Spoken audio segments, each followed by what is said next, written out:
जय भीम दोस्तों, स्वागत करते हैं एक बार फिर से आपका अपने एक नए वीडियो में। आज की वीडियो में हम बात करने जा रहे हैं हमारे भारत में अभी भी कुछ लोग ऐसे हैं जो हमारे संविधान को बदलना चाहते हैं, जो बाबा साहब द्वारा लिखा गया संविधान को चेंज करना चाहते हैं।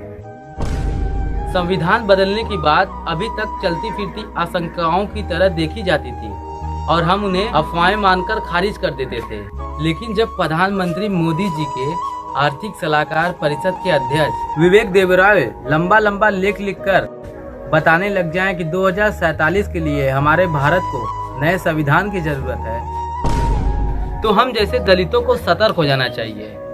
और यह मैं खुद से नहीं कह रहा हूँ, मिंट अखबार पर विवेक देवराय का यह लेख छपा हुआ है, आप भी जाके पढ़ सकते हैं। एक तरफ जहां हम जैसे दलित अपनी जिंदगी के गुजर बसर में व्यस्त हैं, वहीं दूसरी तरफ इसी भारत के लोग इसी भारत के संविधान को बदलना चाहते हैं। लेकिन अब ये बात संविधान बदलने की आज सरेआम की जाने लगी है, जिसके बारे में अभी तक चोरी छुपे बात हुआ करती थी।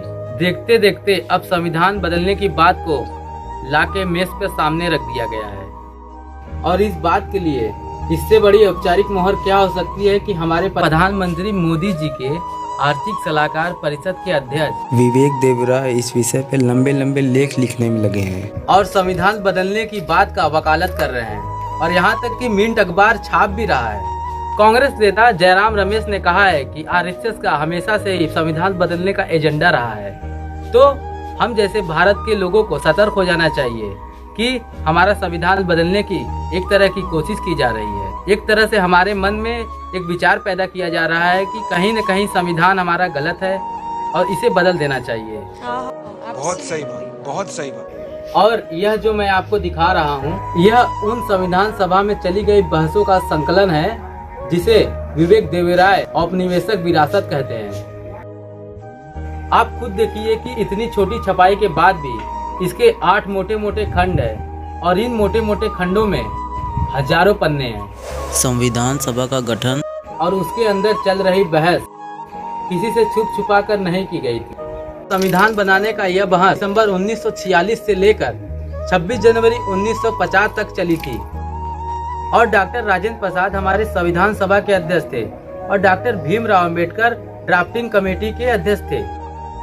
और संविधान के इन खंडों में हजारों पन्ने हैं जो तब भी और अब भी हम जैसे दलितों के लिए और सभी भारतवासी के लिए आज भी खुले हुए हैं। बहुत सही बात, बहुत सही बात। आपका मन चाहे तो आज भी आप अपने मन से पूरा संविधान पढ़ सकते हैं, देख सकते हैं, उसे छू सकते हैं। और बाबा साहब द्वारा संविधान बनाने की पारदर्शिता तो बेजोड़ है और संविधान के पहले मसौदे को छापकर आम जनता के पास पहुंचाया गया ताकि इस पर लोगों की प्रतिक्रिया, सुझाव और आलोचना संविधान कमेटी तक पहुंच सके। और इस पर मिलने वाले सुझावों को लेकर 4 बार बैठक हुई और फिर मसौदे में बदलाव करके संविधान को फिर से छापा गया।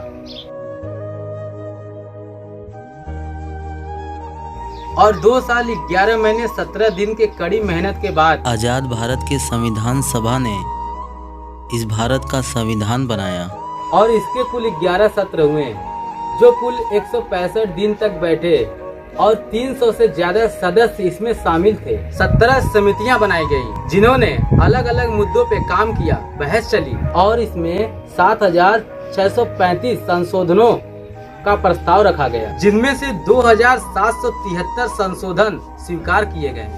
और इस तरह भारत का महान संविधान पास हुआ और इतने लोकतांत्रिक तरीके से एक बात पर विचार विमर्श करने के बाद हमारे भारत का संविधान बनाया गया। और अब नरेंद्र मोदी के आर्थिक सलाहकार परिषद के अध्यक्ष विवेक देवराय को यह समझाना है कि लोकतंत्र, समानता और नागरिकता का मतलब क्या होता है। और उन्हें यह संविधान अब औपनिवेशिक विरासत नजर आ रहा है।